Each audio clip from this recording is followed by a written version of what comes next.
नमस्ते। क्या इंटेलिजेंस यानी हमारी बुद्धि सिर्फ कनेक्शंस बनाने की एक काबिलियत है? आज हम साइकोलॉजी की एक ऐसी ही फाउंडेशनल थ्योरी को समझने वाले हैं जो कुछ ऐसा ही मानती है। बुद्धि का साहचर्यवादी सिद्धांत यानी the associative theory of intelligence. तो इस पूरी बात को अच्छी तरह समझने के लिए हम इसे कुछ हिस्सों में देख लेते हैं। सबसे पहले जानेंगे कि इस थियरी का मतलब क्या है, फिर देखेंगे कि हमारी आदतों में कैसे दिखती है, इसके मूल सिद्धांत क्या है और हाँ, एक टीचर के लिए ये क्यों जरूरी है। तो सबसे पहला सवाल, आखिर ये एसोसिएटिव थ्योरी ऑफ इंटेलिजेंस है क्या? चलिए इसके बिल्कुल कोर आइडिया को, इसकी बुनियाद को समझते हैं। देखिए, इस थ्योरी का जो कोर आइडिया है वो बहुत ही सिंपल है। ये कहती हैं कि इंटेलिजेंस कोई बहुत कॉम्प्लेक्स या कोई रहस्यमयी चीज नहीं है, बल्कि ये बस कनेक्शंस बनाने की यानी चीजों को जोड़ने की हमारी काबिलियत है। सोचकर देखिए, जैसे एक एक कड़ी जोड़कर एक चेन बनती है, ठीक वैसे ही हमारा दिमाग स्टिम्युलाई यानी बाहर होने वाली कोई घटना और रिस्पॉन्स यानी उस घटना पर हमारी प्रतिक्रिया के बीच एक रिश्ता, एक कनेक्शन बनाता है। जो हम रटकर याद करते हैं या पुराने पैटर्न्स को पहचानते हैं, वो सब इसी कनेक्शन मेकिंग एबिलिटी का ही तो नतीजा है। ठीक है, तो ये कनेक्शंस बनते तो हैं, पर सवाल ये है कि ये बनते कैसे हैं? और इससे भी ज़्यादा इंटरेस्टिंग बात यह है कि ये छोटे छोटे साधारण से दिखने वाले कनेक्शंस हमारी रोज़ की आदतें और हमारी स्किल्स कैसे बन जाते हैं। ये सब होता है एक बड़े ही सिंपल से 3 स्टेप प्रोसेस से, जिसे SR मैकेनिज्म कहते हैं। आप कह सकते हैं कि ये एसोसिएटिव लर्निंग का इंजन है। देखिए, पहले कोई स्टिमुलस होता है, मतलब हमारे आसपास कोई घटना घटती है।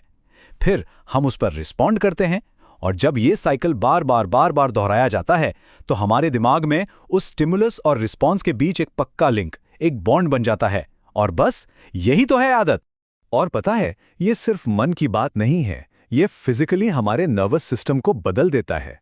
विलियम जेम्स और क्लार्क हल जैसे मनोवैज्ञानिकों ने यही बताया था। सोचिए, बिल्कुल वैसे ही जैसे किसी घास के मैदान पर बार बार चलने से एक पक्का रास्ता एक पगडंडी बन जाती है, वैसे ही हमारे दिमाग में भी न्यूरॉन्स के रास्ते बन जाते हैं। जितनी बार हम कोई काम करते हैं, ये रास्ते उतने ही गहरे और मजबूत होते जाते हैं, और फिर वो काम ऑटोमेटिक हो जाता है। तो इस थियरी के हिसाब से इंटेलिजेंट होने का मतलब है दिमाग में ऐसे ही मजबूत ऑटोमेटिक रास्ते बनाने में माहिर होना। अब ऐसा नहीं है कि ये कनेक्शंस बस यूं ही बन जाते हैं, नहीं। इनके बनने के कुछ पक्के नियम हैं, कुछ प्रिंसिपल्स हैं जो ये तय करते हैं कि कौन सा कनेक्शन मजबूत बनेगा और कौन सा कमजोर। चलिए देखते हैं कि वो क्या है। तो इसके 4 मेन रूल्स हैं। पहला है कॉन्टिग्यूटी, मतलब जो चीजें समय या जगह में एक साथ होती हैं, दिमाग उन्हें जोड़ लेता है। दूसरा है रेपिटेशन, ये तो सीधा है, जितना ज्यादा अभ्यास होगा कनेक्शन उतना ही मजबूत होगा। तीसरा है ट्रायल एंड एरर, मतलब हम कोशिश करते हैं, गलतियां करते हैं और फिर सही तरीका खोज लेते हैं। और फिर आता है सबसे इंपॉर्टेंट नियम, चौथा, लॉ ऑफ इफेक्ट। इसका मतलब है कि अगर किसी काम का नतीजा अच्छा, सैटिस्फाइंग मिलता है तो वो कनेक्शन पक्का हो जाता है, और अगर नतीजा बुरा होता है तो वो कनेक्शन अपने आप कमजोर पड़ जाता है। और E.L. थॉर्नडाइक, जो इस थ्योरी के एक पायनियर थे, उन्होंने इस पूरी बात को क्या खूब कहा है, सीखना जोड़ना है, मन मनुष्य की कनेक्शन प्रणाली है। इस नजरिए से देखें तो हमारा दिमाग एक बहुत बड़े स्विच बोर्ड जैसा है, जो बस लगातार सही कनेक्शंस बनाने का काम कर रहा है।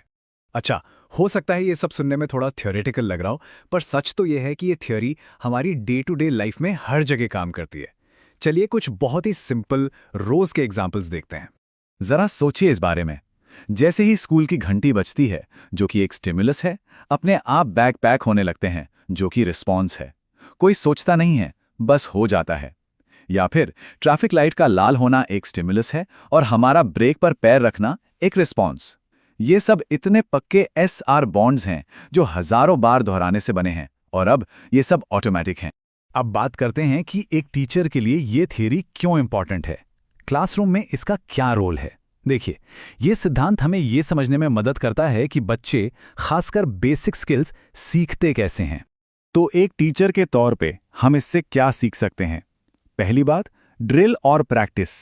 ये सिर्फ रट्टा लगवाना नहीं है, ये असल में बच्चों के दिमाग में ज़रूरी न्यूरल पाथवेज को स्ट्रॉन्ग करना है। दूसरी बात, हमेशा किसी भी नए कॉन्सेप्ट को बच्चों के पुराने नॉलेज से जोड़कर पढ़ाएं, इससे कनेक्शन मजबूत बनता है। तीसरी बात, चीज़ों को एक लॉजिकल ऑर्डर में सिखाएं, और हाँ, विबग्योर जैसे मेमोनिक्स का इस्तेमाल करें। ये याद रखने के लिए मजबूत आर्टिफिशियल कनेक्शंस बनाते हैं। चलिए, तो अब तक हमने जो भी समझा उसे फटाफट रिकैप कर लेते हैं और साथ ही ये भी देख लेते हैं कि इस थ्योरी की कमियां क्या हैं, इसकी लिमिटेशंस क्या हैं, यानी ये क्या नहीं समझा पाती। तो देखिए, एक तरफ तो ये थियरी ये समझाने में बहुत अच्छी है कि हमारी आदतें कैसे बनती हैं, हम बेसिक स्किल्स कैसे सीखते हैं, लेकिन ये इंटेलिजेंस की पूरी कहानी नहीं बताती। ये आदत बनने का हाउ यानी कैसे तो बताती है, पर कॉम्प्लेक्स प्रॉब्लम सॉल्विंग या क्रिएटिविटी का व्हाई और व्हाट नहीं बता पाती। वो आहा मोमेंट जब अचानक से कोई आइडिया आता है, उसे ये थियरी एक्सप्लेन नहीं कर सकती। तो कुल मिलाकर इस पूरी बातचीत का निचोड़ ये है कि एसोसिएटिव थियरी के अनुसार इंटेलिजेंस का मतलब है एक्सपीरियंस और प्रैक्टिस के जरिए स्टिमुलाई और रिस्पॉन्सेस के बीच कनेक्शंस को बनाना और उन्हें मजबूत करना। ये थियरी हमें सीखने की नींव के बारे में बताती है, पूरी इमारत के बारे में नहीं, पर यह नींव बहुत जरूरी है।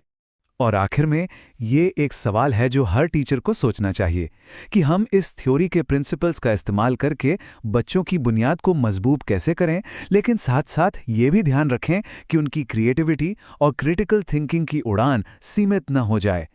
इसी बैलेंस को साधना एक अच्छे टीचर की पहचान है। जुड़ने के लिए धन्यवाद।